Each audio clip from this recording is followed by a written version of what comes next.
Hello. Let me know if everything works. This is like a little bit impromptu. Didn't expect to run this, but yeah, let me know if it works. I'm gonna check myself. But yeah, always good to have some feedback on that front. Whether I'm too loud, too quiet, all that kind of stuff. It's hard to check. But yeah, welcome guys. Welcome. It's just me today. Cred has some important business to take care of that just suddenly came up. And I have a lot of shit to do today, so that's why this time and not the usual one. But yeah, we hear you, Duck. You're always too quiet on these streams. I mean, this is legitimately the maximum my microphone goes, but I can check if the OBS settings on as loud as they can be. Nope. Also as loud as it can be. So it's just what it is. You're gonna have to deal with it. I guess just make my audio a little bit more loud, I guess. I don't know. Either way, before I start the show, big shout out to FTX, sponsor of it. Their links are in the description. You should go check them out if you're interested in mobile trading at all. I think it's the best place to do mobile trading business. And yeah, like I said, the links are in the description. And yeah, that's that. Doug, are you still mad at Cred for the SL joke? I don't know if you like that one passed so many people. It's obviously a joke from my side, being upset, kind of trying to put him into a bad light. I don't give a shit. That joke was funny. I'm not upset one bit. I never was. I said you're too quiet, not that your equipment is bad. You're soft spoken when you stream on your own. That might be true. That might be true. But yeah. Not much has changed since the last time I streamed. I think we're pretty much at the same price level. Are we like, I think it's pretty much the same thing. Maybe we're like a little bit higher. I don't quite remember. Did I stream at the Pico top the last time? Maybe. Either way, nothing's really changed. So we're going to have to kind of make do, see what we talk about today. I'm still bullish. I still remain in my position. I'm gonna go in my position on vacation. So yeah, take that for what it's worth. Ready to take a 50% drawdown, ready to come back to 40K. I don't really care, is what it is. What is this accent? Danish? Are you trying to insult me? No, I love the Danes, but definitely not Danish. Another early stream? Yeah, sorry, bro. So yeah, before we kind of get into all the shit talking and all that kind of Q&A stuff, I think we can just run through like Bitcoin real quick and then maybe ETH and then go from there.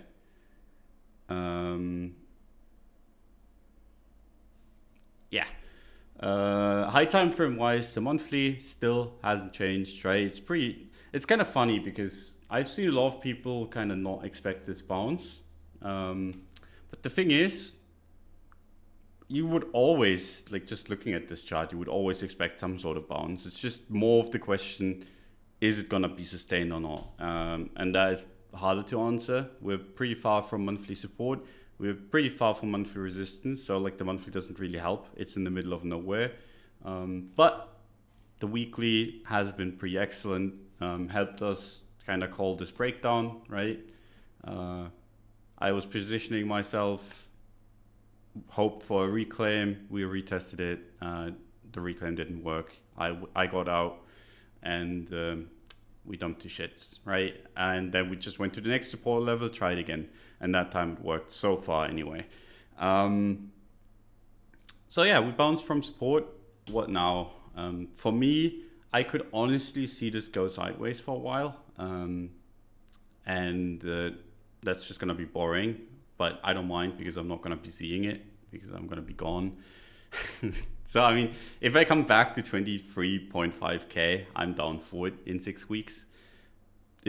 I mean, that'd be pretty extreme, but yeah, I think there's a good chance that we're going to have small candles to the upside for the next 3, 4, 5 weeks, and then a pop up at some point. That's kind of my most likely scenario. Obviously also possible to come back into this weekly support. I don't think it would break on the second test though. We tested it once, it's an excellent support level. Even if we kind of round out and come back, I think it's going to hold on the second test as well. But at that point, you'd have to start wondering whether like any bounce that you get is one to sell into, because yeah, that would look bad, right? So that's kind of like the bearish thesis. If this plays out bearishly, I think we're going to hold 18 to 19K.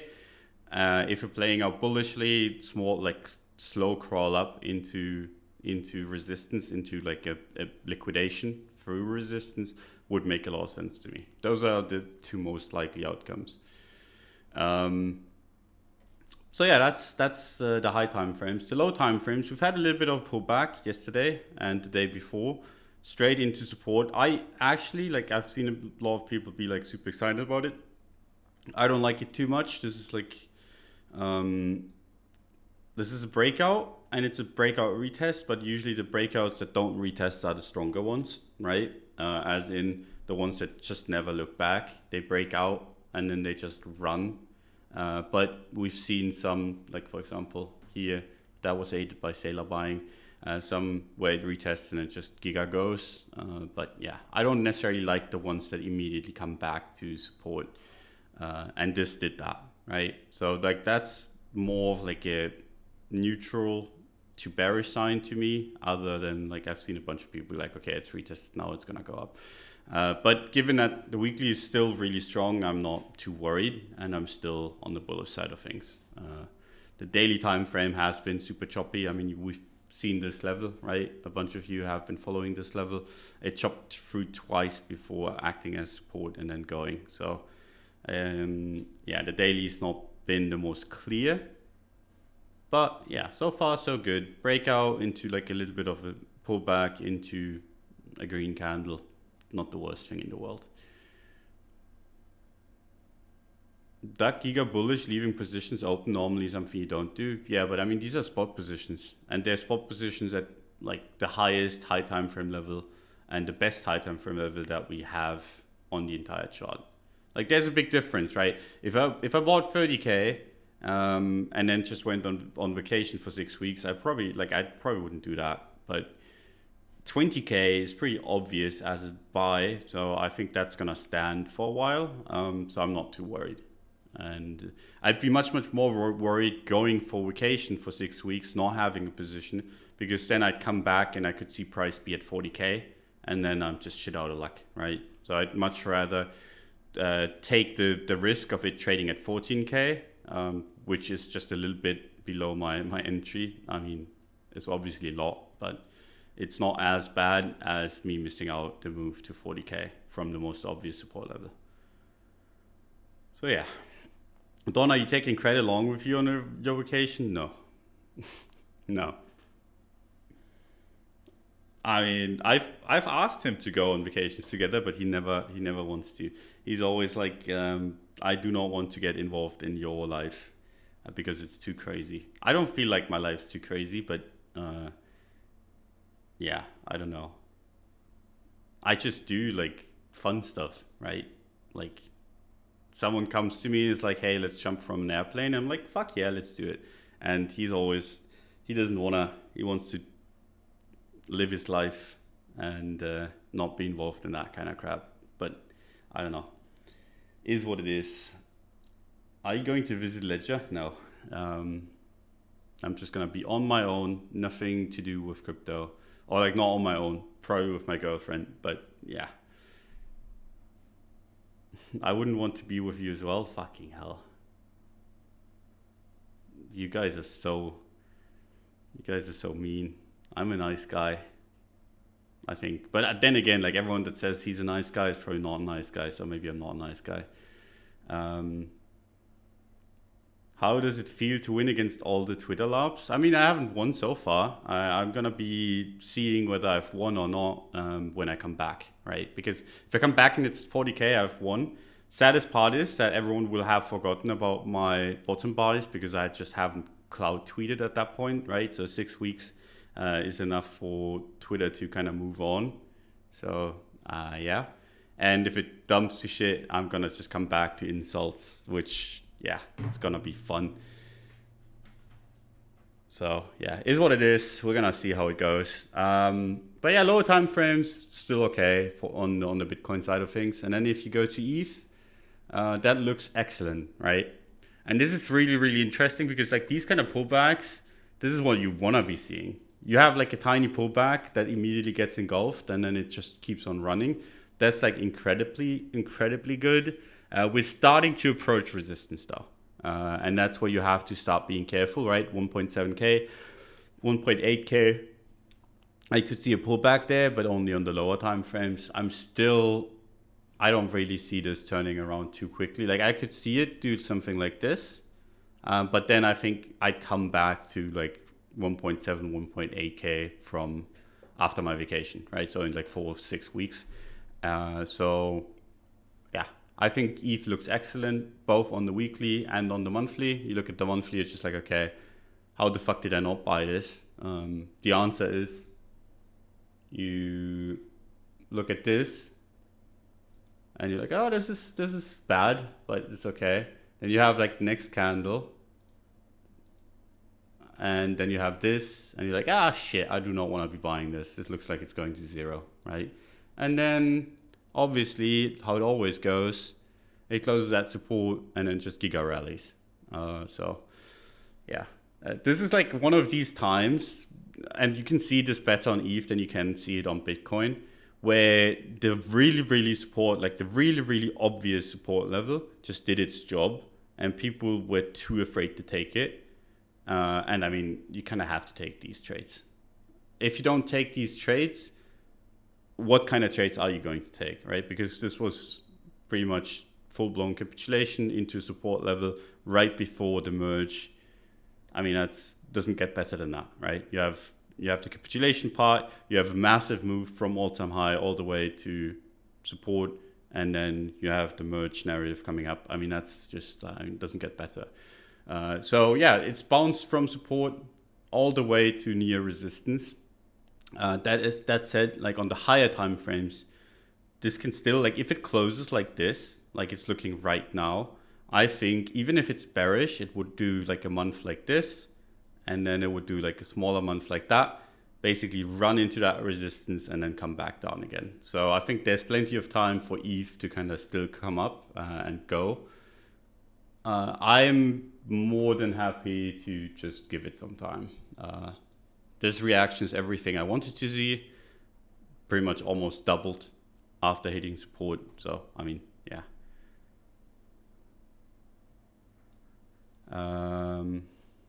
So a little romance is all it took to turn us bullish. I mean, that might have turned like the market bullish, but the thing is, these kind of levels, right? And this is something you will always see, right? I've seen this a million times during my time in crypto, but every single time you hit these levels, you have some form of narrative and a lot of people on Twitter telling you to not buy it because it's too bearish. Every time you hit high time frame support levels, you're always going to have that. And if you listen to it, you're just gonna like miss the move. And the thing is, that just kind of sucks, right? It's the narrative always just kind of changes. So you have a really bearish narrative, you hit support, and it keeps on being bearish, the narrative, obviously. And then you start bouncing, and the moment you're up 2x, the narrative is going to change, and you're like, what the fuck happened? And this is just something that always happens. Doesn't really make much sense to kind of wait to join a narrative until the price is down at 80%, or like, yeah, 82 in this case. If you join everything is bearish because of macro movement anywhere during this kind of like last leg, I think you're just trading wrong. The narrative is gonna follow price, not the other way around most of the time, especially when it's an old narrative. Those kind of change quickly. So yeah. You miss higher time frame moves, join bottom shoulders and scalp. I mean, bottom shorters has some of the worst and some of the best traders on the planet. So I don't know. Probably gonna lose money if you listen to advice from people there. So yes, you can, but it's not on my recommendation. If we do go to 28 to 30K on Bitcoin, what difference does it make whether we fly up there quickly or walk up slowly? How does this affect altcoins? So the difference, if we walk up slowly, right? If you walk up slowly towards like 28K, as in we do something like this, you would have to, and I mean, this is what I would do. If it does something like this, I would have to target into the 40Ks. I just expect this to explode upwards. If it explodes from here, I would expect it to pull back, right? So just, I mean, this is just how it always goes. Like you have like a liquidation driven move into resistance, you have to expect it to just completely fade it and fall back down again. Whereas you have a walk into resistance where people just like stay being perma bearish basically. Like you've seen a lot of bears miss out on the move and they just kind of revenge short all the way up. This would invite them to revenge short, right? And keep adding position, keep like adding to their margin. And that would lead to most often than not, would lead to like a liquidation event, or in general, like just has a lot more upside.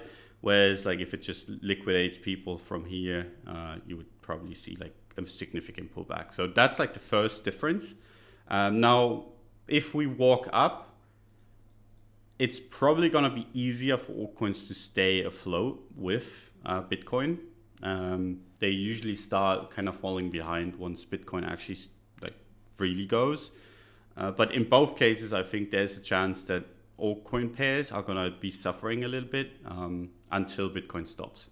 So if you have like a slow walk, there could be like you could go up 5% a day for Bitcoin, and then the altcoins go down 2% versus Bitcoin, but still go up like roughly 3% versus USD, and that keeps on going, and then it liquidates, like price movement liquidates the Bitcoin bears, and then the altcoins go down quite sharply against Bitcoin, and then the altcoins outperform again.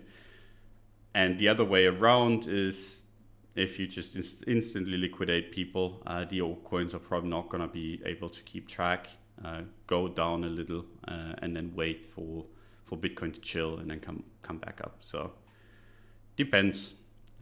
But in general, like if you have Bitcoin moving strongly and kind of confirming a reversal of trend, usually you get altcoins suffering at least a little bit, but nothing too significant. I mean, you've seen I've seen a lot of people kind of make fun of ETH bulls during this red candle here, and ETH's just been outperforming Bitcoin even though Bitcoin's been going up. ETH looks excellent. It's one of the altcoins where I think even if Bitcoin went up pretty quickly, I think ETH would do well. World Cup narrative too, I don't think that, nah man. Connor says big crypto sponsors on the World Cup, but it just doesn't work like that. The market is tiny, but it's still too big to like someone that sees like a crypto ad on World Cup or whatever is not just gonna buy crypto.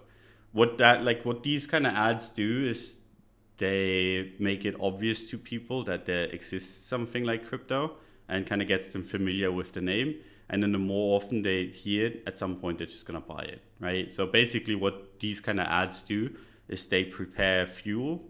So like you see that ad, you don't think anything about it, and then like 5 months later you see, okay, Bitcoin just doubled, or like an altcoin just doubled that you heard about, and you're like, maybe I should look into that. That's what these ads do. Then they don't drive price up. Like you're not gonna see like an ad on TV and then price just like goes up 10% because of it. It's just not how it goes. Why is Solana a wet noodle? I think almost all altcoins. Like you look at all altcoins besides ETH, and almost all of them have been I mean, EOS is like a bad example now, but like all of them have like a bunch of red days. It's just ETH that's outperforming. So Solana is actually like against a lot of these altcoins just doing kind of okay, but they can't keep up with Bitcoin. And that's just natural. The thing is, Solana is up against Bitcoin 70% since the low, right? So there's going to be pullbacks. This could pull back all the way down to like support and then kind of go. I don't really care too much. The good thing is like I bought Solana versus USD. So I bought Solana versus with like fresh capital, and that outperformed massively. So I'm like up a shitload on my Solana buys. It's up like 50%. And Bitcoin, I bought pretty much at the same time, and Bitcoin's up like 16, right? So Solana and other altcoins underperforming makes sense. They've had their rally. Now Bitcoin is having a Bitcoin rally, and then the moment Bitcoin kind of chills again, you're gonna have another Solana rally. It's just how it goes. And then people try to kind of time it and jump back and forth and miss all the moves. So I don't mind just keeping it, not doing anything, and then just going from there. There's so many people over trading this shit. I've just been sitting in this, and I think I've outperformed almost anyone by just not doing anything.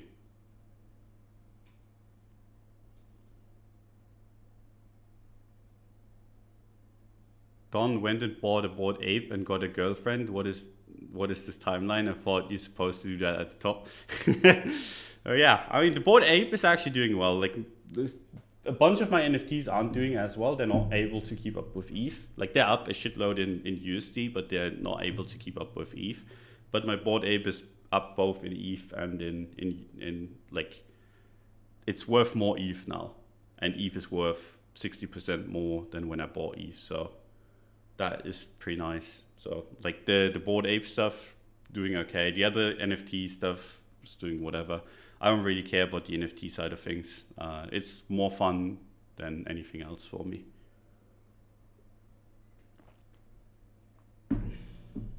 What's so impressive is the dollar equals euro, so that must be extra euphoric at this move. Yeah, the thing is, like, I exchanged my euros for Bitcoin and ETH and Solana, so I'm up like 20% more than what you're seeing, which is pretty damn nice.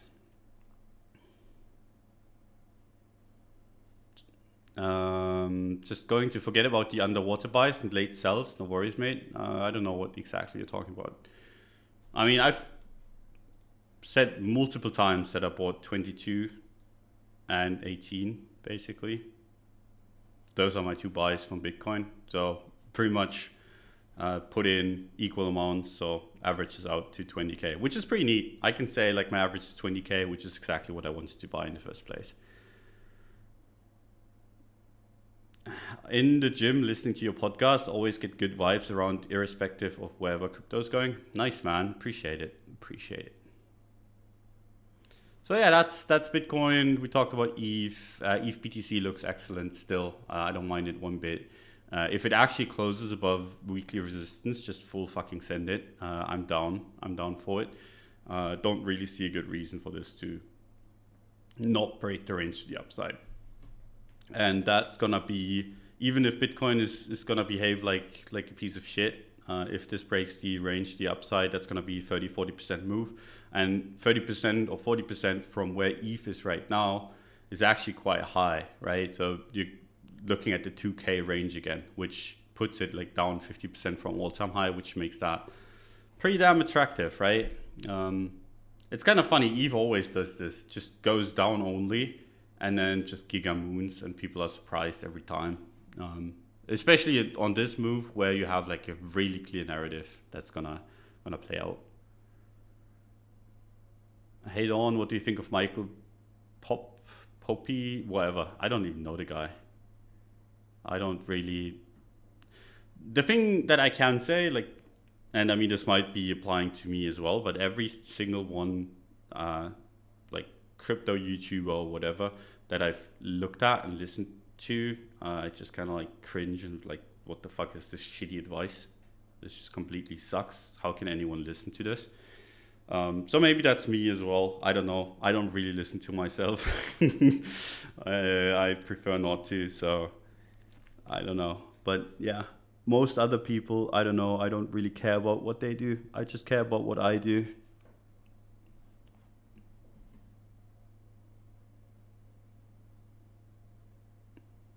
So yeah.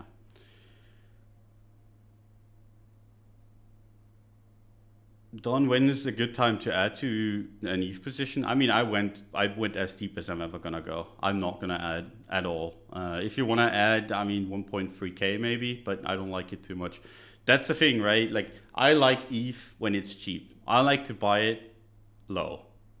Other people like to buy confirmation, but then again, where the fuck do you buy confirmation? Because the thing is, technically speaking, we aren't even confirmed to be up yet, right? Because we closed below resistance here. We're trading above it quite a bit, but we closed below it. So technically speaking, we have to wait for this candle to close. And then where the fuck do you want to buy, right? It's right at resistance at that point. So you would have to take a trade from 1.6 to 1.8K. Like, what kind of garbage trade is that? I like to buy at 1K, and if it goes to shit, oh well, so be it, and then have all this room to play with. Because if you're waiting for confirmation, this is the room that you have, 1.6 to 1.8K, and that kind of upside to like what you risk is just kind of shitty. So for me, like, where do you add? Even if this pulls back to 1.3K, I wouldn't add because I've already bought enough at 1K. But that's like the best area to add if you want to add. But I honestly think and hope that it doesn't go back there, because if it goes back there, there's a chance that it just falls back below it. Why 1.3K is a bad entry? I'm not saying it's a bad entry, it's just for me.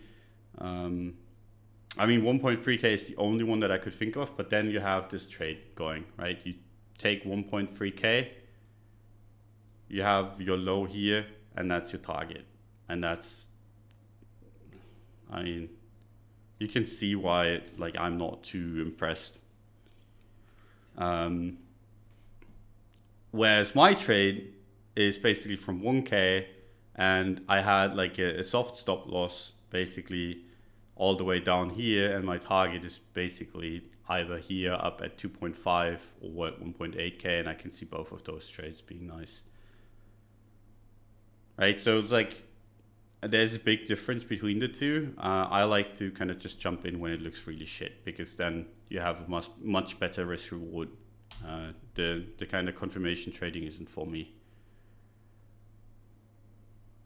Still targeting 80 for Sol. Yeah, I mean, for me, this is at range high, it's at resistance. I think that's the main reason why Solana is like not doing as well as it has been. It's just the most obvious resistance. We talked about this on the Wednesday stream. If it does break that resistance, I think it's a straight and clear path to 80. I think at that point it would do something like this, pull back, and then go to 130. If it gets rejected here and falls back to range low, I think it'd be something where it does something like this. So either way, I don't really like. I'm just gonna keep holding. I hope it breaks out, and I think at that point it could easily go all the way to 130. But if it doesn't, it's probably gonna be a range in here sideways. So yeah, that's that. Solana BTC at resistance as well. We talked about it on the Wednesday stream. Both were at resistance, and you can see that it's been underperforming a little. And I mean, it's just why. Went from support at the Bitcoin pair all the way to resistance at the Bitcoin pair. If it does break that resistance, there's a pretty big move to the next one, which I'm excited about. I think there's there's a lot of room. Obviously, you have to be a little more careful at these kind of like high time frame resistances, just based on the fact that there's bigger chance of it actually just reversing on your ass. Do you use trailing stop losses at all? No. Just I don't really use stop losses on spot positions at all. The only positions I use stop losses on are leveraged ones, and even there I tend to try to avoid it, because you slip a bunch, you get out at bad prices, just generally like, meh.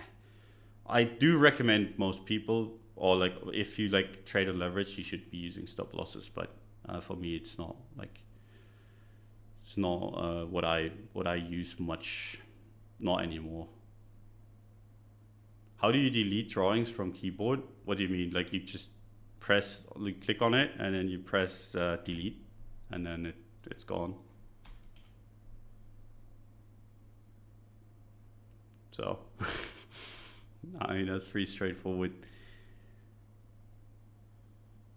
While on vacation, why don't you ask some stinky asks? Because I don't want to be selling. Like the thing is, I think 20K was like a potential generational buy. I don't really want to be selling. Like I want to look at it and decide. I don't have a strong target in mind either, right? Like if it went to 28K, would I want to be out of the position? I don't know. Like at that point, it kind of looks like it's trying to reclaim the range, right? And this is the range. And then this would be like a full-blown deviation below the range. Do you want to be selling into that? I don't know. It depends on how we get there, right? If we squeeze into a bearish retest, probably I would want to sell. But if we don't, would I want to sell the deviation? Basically this thing. I mean, arguable. Right? Like, imagine I have like a sell at 28K and I come back and it's at 40. I'd fucking rage. I'd be mad as fuck. I mean, I'd be happy about gains, but like, that just suck. And if I had sells at 40K, I mean, I think that is something that reasonable, because I mean, probably not gonna go to 60K or 70K in the next month or two, but I don't think those would be hit at all. So yeah, I don't know. And I don't want to have all my crypto on exchanges anyway, so just doesn't make much sense. But yeah, you can place your stinky asks somewhere. I don't think it's the worst idea. If you weren't in crypto, what would be your normie job? I would probably give volcano tours, actually. I studied geology and I had a job lined up that would have been pretty much me traveling with like a traveling agency and teaching people about volcanoes and showing them volcanoes all around the world, basically. That was what I would have done. But then I fell into the the crypto rabbit hole, and now we're here. I talk to a screen or two screens, and people listen.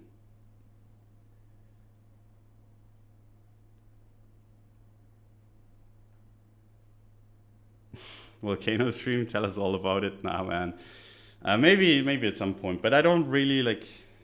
I don't know. I don't really want to dox too much. Like I've already doxed a little. I don't want to make this too personal, because yeah, you never know.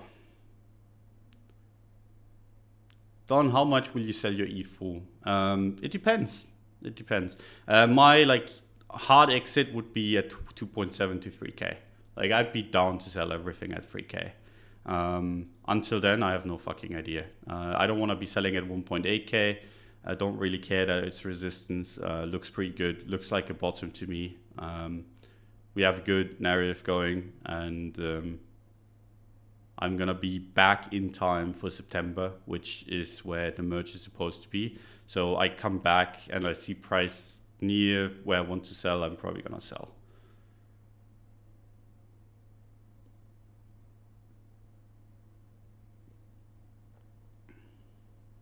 So yeah, someone asked about ETC, and it's actually an interesting one, so I'll entertain the idea. ETC has been following TA pretty nicely. Actually, it's dipped into monthly support and bounced. ETC is aided by the merge narrative, because a bunch of miners are gonna switch from ETH, from ETH to ETC. I don't think it's a bad play. I like ETH. I like ETC as like a play, but it's at resistance right now. That said, that resistance has been tested already, right? So good chance it actually breaks out. Maybe not this week, but the next or the one afterwards. Not a bad look. ETC USD I actually haven't looked at in quite a while. I don't know when or why I painted that, but it actually worked really well, even though it's a really shit level. I have no idea where this is coming from, but fine by me. I mean, it worked clearly. I don't even like this one, but whatever. I'll take it.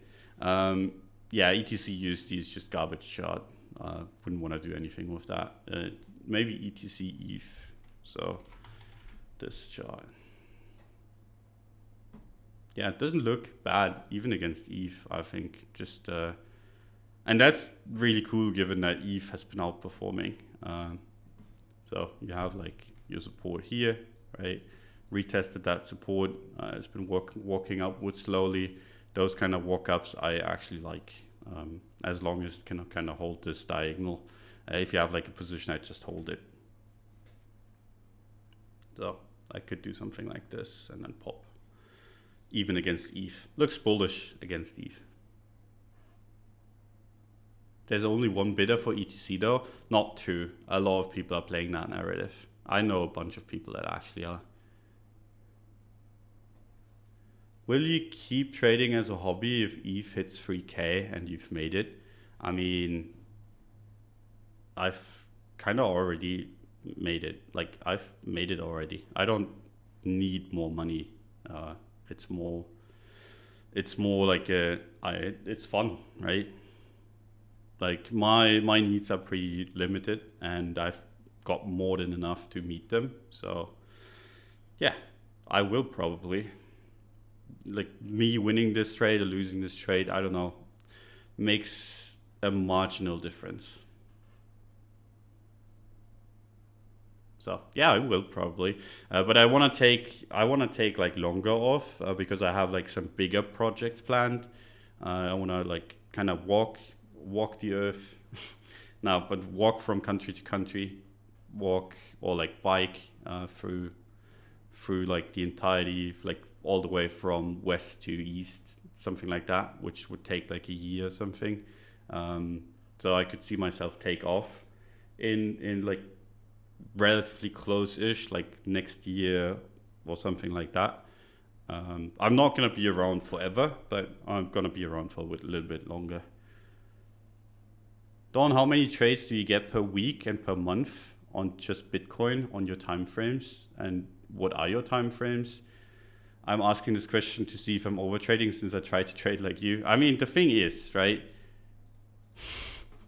I'm gonna shock you now, but I sold here and then I bought again somewhere here. I think I sold somewhere in here. Like these, like you can look up on my timeline.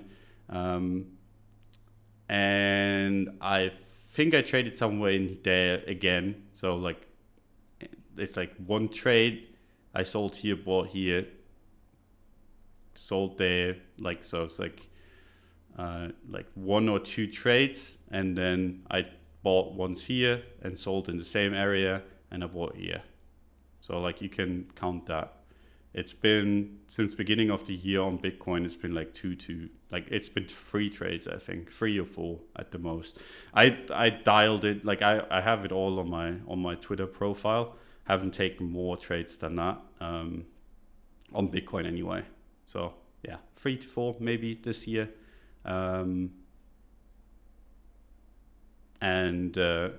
Yeah, I don't really care. I can take one trade a year. Fine by me.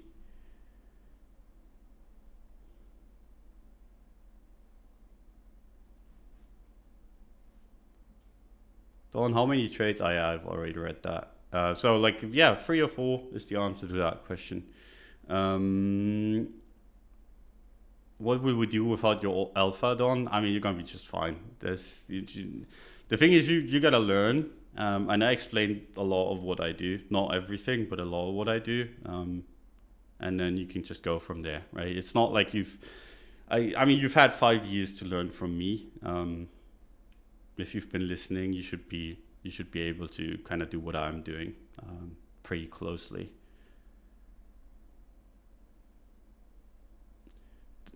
Did you scalp at the beginning of your trading career? Yes, I did. I just don't do it anymore. It's not worth my time. So yeah, that's that. Let me answer like 2 or 3 more questions and I'll be off.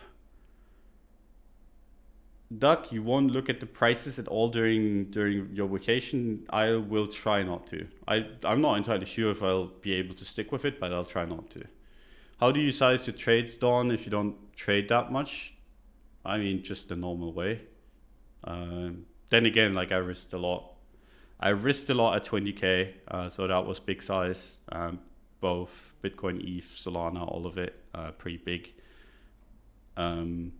Smaller size here because I knew that was like a range breakdown and I didn't want to like risk too much. And a little bit bigger than there here, but also not that big. So like it depends on what kind of level we hit. If it's a really good one, I'm gonna go big. If it's not, I'm not going to. But yeah.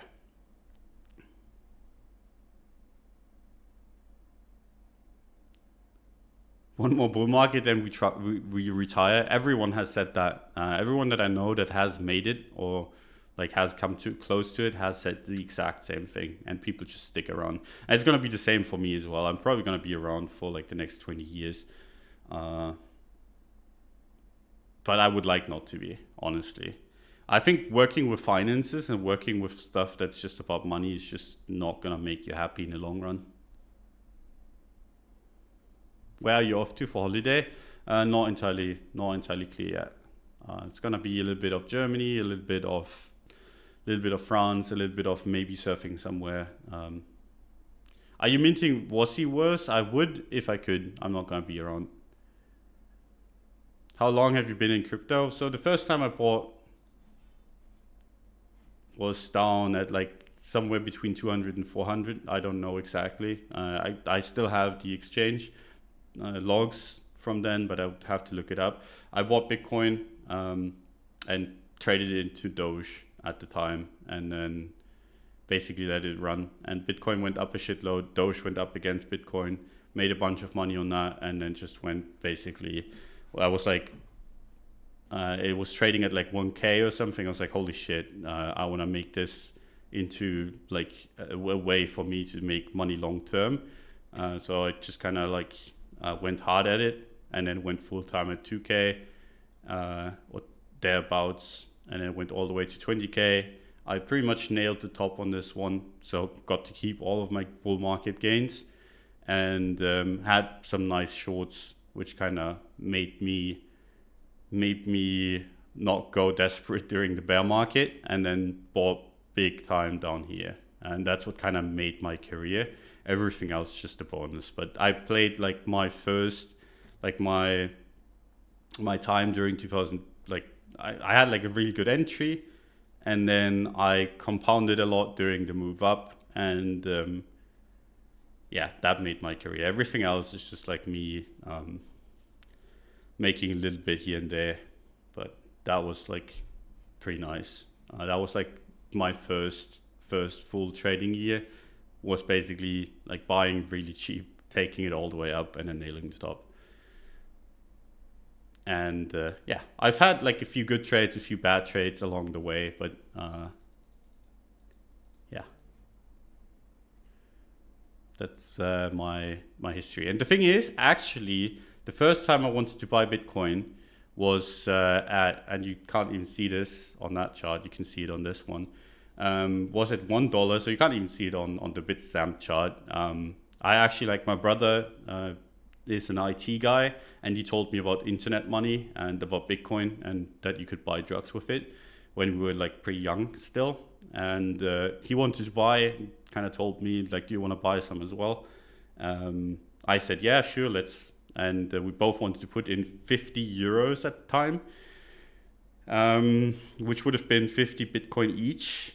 But we only found like a way to buy it with credit card, and my mom, like, we didn't have a credit card. German people rarely do, and my mom wouldn't give us hers. So that's the story. We're like, okay, fuck it, I'm just not gonna buy it. We only wanted to put in 50 euros anyway, and then it ran from $1 to 1,000, and we're both looking at it and being like, what the fuck? That's like my beginning of crypto story. That's where I started getting kind of like, I was kind of sad about missing out at 1K. And the reason why I bought below 1K is basically because it was like, okay, I wanted to put in 50 euros at a dollar.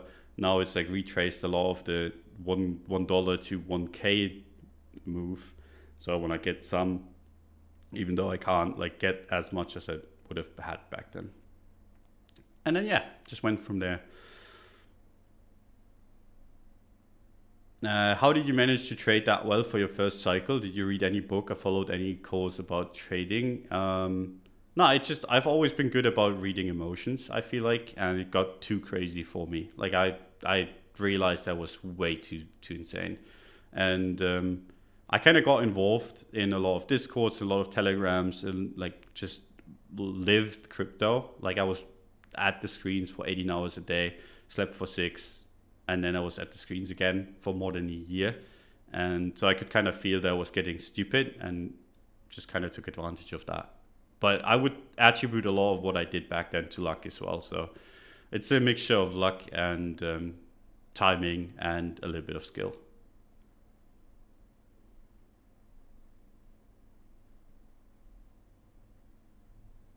With how much did you start?